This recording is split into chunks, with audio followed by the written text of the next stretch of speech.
பசி வேற தாங்க முடியல. 4 பரோட்டாவை நறுக்குன்னு சுட்டு எடுத்து பாருங்க, செமையாக இருந்துச்சு. இதை எப்படா சாப்பிட்ணுன்ற ஆசை வேற.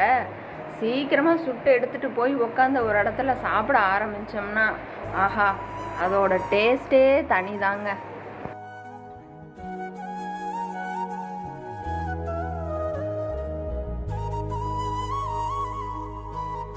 வீட்டில் பரோட்டா வேணான்னு சொல்லிட்டு போய் கடையில் போய் சாப்பிட்டாங்க. சரி, அவங்களுக்கு தான் கொடுத்து வைக்கல, நம்மக்கிட்ட பரோட்டா சாப்பிட்றதுக்கு அப்படின்னு அடித்து நொறுக்கிட்டோம். நம்ம பரோட்டாவை பிச்சு போட்டு அந்த குருமாவை ஊற்றி சாப்பிடையில் அம்மா அவ்வளோ ஒரு டேஸ்ட்டுங்க. இதை சொல்ல வார்த்தைகளே இல்லை. நீங்களே வீடியோவில் பாருங்கள்.